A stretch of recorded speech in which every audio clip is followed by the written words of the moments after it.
काश्मीरमध्ये जाणं बंदी करा असं बऱ्याच लोकांनी काय क्लिप व्हायरल केल्या होत्या, परंतु त्यांनी त्याचे स्पष्टीकरण दिलं की तसं न करता ही कुठली तरी साजिश आहे.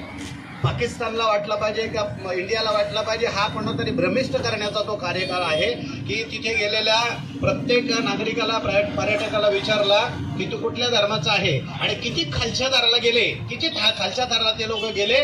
काही लोकांचे कपडे वस्त्र उतरून बघितला का हा खरोखर हिंदू आहे का मुसलमान आहे म्हणून, आणि असं करून त्यांच्यावरती मित्रांनो गोळीबार केला. आपल्या जीवाला कुठेतरी काहीतरी वाटलं पाहिजे की आज ते पर्यटक म्हणून नाही गेले, पर्यटक म्हणून नाही मेले, ते आज ते ह्या देशासाठी शहीद झाले.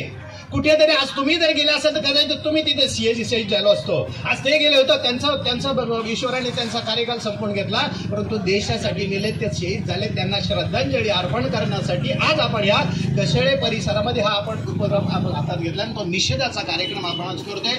मी धन्यवाद देतो. आज आपल्या कशेळे गावामध्ये जो सुखाचा कार्यकाल चाललेला आहे ते त्यांनी एक उल्लेख केला का आज एक जर मुसलमान आपल्या गावामध्ये जर मरण पावला तर डायरेक्ट तहसीलदारांना कलेक्टरला फोन केला जाईल, त्यांच्या संघटनेचा नाही की इथं कब्रस्तान तयार होईल आणि नंतर त्यांची जत्रा येऊन इथं बसेल. तिथे विचार करा. नुसता हरिनाम करून टाळ कुठून सत्यानं पारायण करून तुमचा हिंदू धर्म संवर्धित होणार नाही. आपल्या हिंदुस्थानाचा एक विचार करा की गेले 1800 सालापासून आजपर्यंत आपण जे झेलले जे भोगले त्या संकटाला आपले जे पूर्वज सामोरे गेलेत ना त्याची कल्पनाही करू शकत नाही. फक्त तुम्ही त्या कुठला तो जल होता इंग्रजांनी स्थापन केलेला जेल कुठला कालापाणी, त्या कालापाणीच्या क्लिप आहेत बघा मित्रांनो, त्या व्हिडिओमध्ये बघा त्या टायमाची परिस्थिती आपल्या हिंदूंच्या वरती काय हल्ले होतात. कदाचित तुम्ही जर आता कमी पडलात, कदाचित तर तुम्ही त्यांच्या काय म्हणतात आमिषाला जर बळी पडलात ना तर उद्याचा तोच काळ आपल्यावर पडणार आहे जो 1800-1900 पर्यंत जो चालला ना, जो अनान्वित अत्याचार आपण जे सहन केले ना मंडळी, त्या अत्याचाराला सहन करायला आपल्याला जायला लागेल. लाज वाटायला पाहिजे आपल्या कशाच्या लोकांना त्याच्या हरामखोर का मुसलमानांना साथ देतात तिथं गाई बैल पकडून देण्यासाठी. खरं का नाही वस्तुस्थिती? लाज वाटायला पाहिजे हरामखोरांना तुम्हाला. अरे ज्या गाईला आम्ही दैवत म्हणतो, जे गायामध्ये आमच्या 33 कोटी देवाने बघतो, ज्या गाईला या गाईला पकडून देण्यासाठी या कशातले भाडखाव काही जण आहेत एजन्सी करणारे बाहेर वस्तुस्थिती ती हरामखोरांना जर नसेल जीवन जगाचं ना तर विष खाऊन मारा. अरे तुम्ही विष खाऊन मारा हरामखोरांना. तुम्ही त्यांना सपोर्ट करताय. रात्रीचे त्यांच्या गाड्या येतात सुरक्षित, त्यांना गाड्या बैल पकडून देतात, गाय पकडून दिल्या जातात. हे कोण देतो? त्यांना काय माहितीये का कोणाची गोठी काय? त्यांना माहिती का आपली घोडं कुठं आहेत ती? पण हे करणारे आम्ही काय म्हणतात नतदष्ट हे हिंदू आहेत. आज मागे वीर सावरकरांनी एक विधान केलं होतं त्या टायमाला की हमें मुसलमान से तो दिक्कत नहीं है, हमें मुसलमान से खतरा नहीं है, हमें क्रिश्चियन से खतरा नहीं है. कितना है हमारे दिक्कत जो है ना, हमारे ये नतदष्ट जो हिंदू है ना उनसे दिक्कत है. आज पण ते चाललंय ना. आज मी कालपासून टीव्हीला बातम्या ऐकतोय काही हिंदू आपले हे संघटना जे आहेत, मग ते शिवसेना असो, राष्ट्रवादी असो, बीजेपी असो, जे कोणी असो, जे आता ज्या अमित शहाच्या बद्दल मोदीजींच्या बद्दल ते यांच्या आपले मंत्री मागचे मंत्री कोण होते संरक्षण मंत्री राजनाथ सिंगच्या बद्दल त्यांना चुकीचे बोलतात. मी त्यांचा पहिला निषेध करतो. आता इथे असे पत्रकार आहेत, पत्रकार ते बातम्या देतील, ही क्लिप व्हायरल होणार आहे. पण ज्या ज्या हरामखोरांनी टीव्हीवरती बसून ज्या बातम्या दिल्यात ना, अरे त्यांचे मन बलकट करा ना. मी तर मला कदाचित मोदीजी जर भेटले ना तर मोदीजींना सांगायला पाहिलं का मोदीजी तुम्ही ईद का जवाब पत्र देतो डायरेक्ट इंग्लंडवरती पहिले हमला करा आणि एकाच दिवसात तुम्ही पाकिस्तान काबीज करू शकता. एकाच दिवसात एवढी हिंदुस्थानामध्ये लोकसंख्या आहे, शस्त्रास्त्र आहे, साठा आहे आपल्याकडे. करा मोदीजी, आम्ही आहेत तुमच्या पाठी. तो पक्ष आमचा बाजूला ठेवा, मी पक्षाची आम्हाला गरज नाही. आज इथे कदाचित कोणाला वाटलं असा हे बीजेपीवाल्याने कार्यक्रम केला, हा बीजेपीचा कार्यक्रम नाही आहे, हा हिंदूंचा कार्यक्रम आहे, हा भारतीयांचा कार्यक्रम आहे. हिंदू म्हटल्यानंतर सगळे आले तिथं. जर इमानदारीने इथे मुसलमान जर जगत असेल तर तो पण हिंदू आहे. पण जे हरामखोर नतदृष्ट ज्याच्यामध्ये आपल्या हिंदूमध्ये पण हिंदू काय हरामखोर आहेत ना तसे ते पण असतील. सगळ्यांना दोष द्यायची गरज नाही. परंतु भास्कर पाटलांच्या विधानाला मी सहमती आहे का हे थांबवा. यांचा लोंढा जर जोपर्यंत तुम्ही थांबवत नाही ना उद्याचा दिवस आपल्या पोरांना त्रासाचा असेल.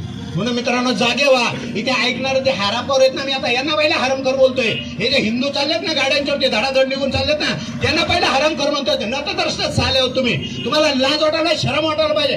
कुठला कार्यक्रम चालला इथे काय भाषण घ्यायचं काय कुठलं काय राजकारण जो चालू नाहीये तिथं ते तुम्हाला कळलं पाहिजे. धडाधड दुकानं बंद व्हायला पाहिजे. आज इथं धडाधड दुकानं त्या काश्मीरमध्ये आज ही काश्मीरला आपलं भारताचा इथं पर्यटक जातो आणि मग काश्मीर तिथं जगतोय. काश्मीरचा उलाढाल तिथे सगळे होते तरी सुद्धा पायी अंशामध्ये 50 ते 60% अजून पण पाकिस्तानला ते सपोर्ट करतात.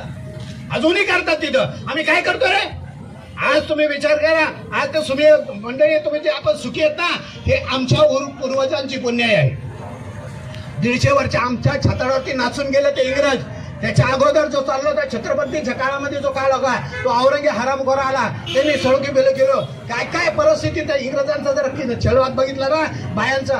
अहो 1808 साली इंग्रज आपल्या भारतामध्ये आले. 1813 पहिला त्यांनी युद्ध केला. 1889 ला त्यांनी त्या इंग्लंडमधून स्त्रिया आणल्या घरात आपल्या हिंदुस्थानामध्ये. तेव्हा लाखाच्या संख्येने ते इंग्रज आले होते. एकही स्त्री पाठी नसताना काय अवस्था केली असेल आपल्या माया बहिणींची विचार करा म्हणजे तुम्ही. आणि ते दिवस आपल्याला जर पाहिजे असतील तर तुम्ही बिंदास्त तसंच राहा. जे करायचं तुम्हाला करा. भास्कर पाटील एका माणसाला सांगितलं. कोणाला सांगितलं मला त्याचं नाव नाही माहिती. त्यांनी सांगितलं का मी भाड्यात दिलेले रूम आहे त्याचं भाडं तुम्ही देता का 4 महिन्याचा. किती नालायक रे. किती नालायक पण आहे भास्कर पाटील. काय त्याच्या स्वतःसाठी करतोय. आज 2-4 जणांना फटकवलं गरज आहे.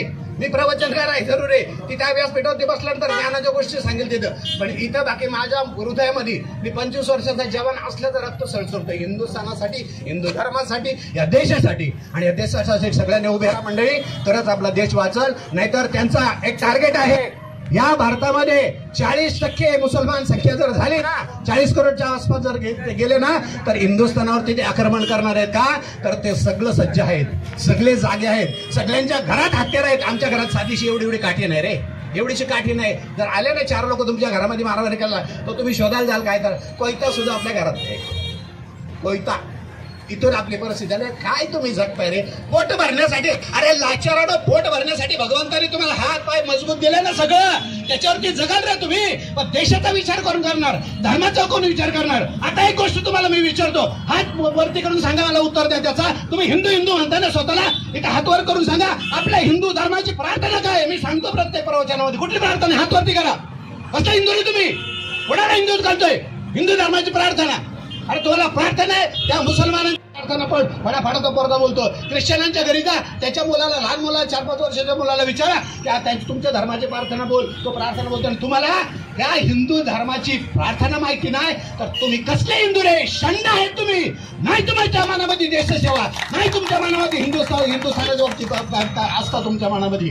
मित्रांनो मी हा भारत माता की जय हे मी आवेशाने जे बोलतोय ना इथं खंत वाटते मला. कधी कधी खंत वाटते या गोष्टीची. काय रे तुम्ही त्या टपऱ्या चालवण्यासाठी दुकानं चालवण्यासाठी तुमचा 4 माणसांचा उदरनिर्वाह कशासाठी तुम्ही जीवन जगताय रे.